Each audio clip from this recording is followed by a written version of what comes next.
প্রিয় দেশবাসী, সবাইকে সতর্ক থাকার জন্য অনুরোধ জানাচ্ছি।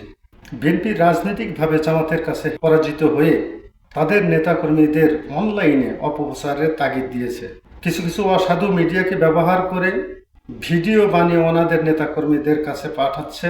বিএনপির কর্মী সেগুলো প্রচার করছে। হয়তোবা প্রশ্ন আসতে পারে যে বিএনপি যে অপপ্রচার করছে তার কি প্রমাণ আছে? হ্যাঁ, আমার কাছে অনেকগুলো প্রমাণ আছে। যেই আইডিগুলো থেকে অপপ্রচার করা হচ্ছে, ওনাদের আইডিগুলো আমি ঘুরে ঘুরে দেখেছি।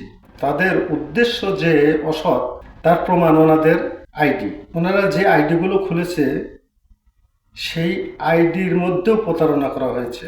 ওই আইডিটির যদি নাম্বার দেখেন, ওই নাম্বার বাংলাদেশি নাম্বারও না, বিদেশি নাম্বারও না। খুব সুকৌশলে এই আইডিটি তৈরি করা হয়েছে। এটা যে আওয়ামী লীগের লোকজন করে না সেটা নিশ্চিত হওয়া যায় এই আইডি থেকে যে পোস্টগুলো করা হয়েছে। কানাডা নবনির্বাচিত প্রধানমন্ত্রী মার্ক কার্নিকে শুভেচ্ছা জানিয়েছেন বাংলাদেশ জাতীয়তাবাদী দল বিএনপির ভারপ্রাপ্ত চেয়ারম্যান জনাব তারেক রহমান। দ্বিতীয়টায় আসি, হাসিনা বাংলাদেশে রাজনীতি করতে পারবে না, মির্জা ফখরুল ইসলাম আলমগীর বাংলাদেশ মহাসচিব। তারপরেরটা একটু পড়ে শোনাই। জুলাই আগস্ট গণঅভ্যুত্থান এভাবেই বাংলাদেশের ছাত্র দলের নেতাকর্মীরা সামনের সারিতে ছিল, কিন্তু নেতৃত্ব দখল করেনি। কি বুঝলেন? আরেকটা পড়ে শোনাই।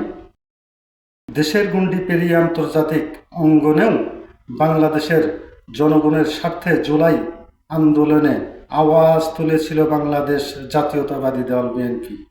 সবগুলোতেই বিএনপির গুণগান করা হয়েছে। এর থেকে বোঝা যায় এই অপপ্রচার বিএনপির লোকজনই করছে।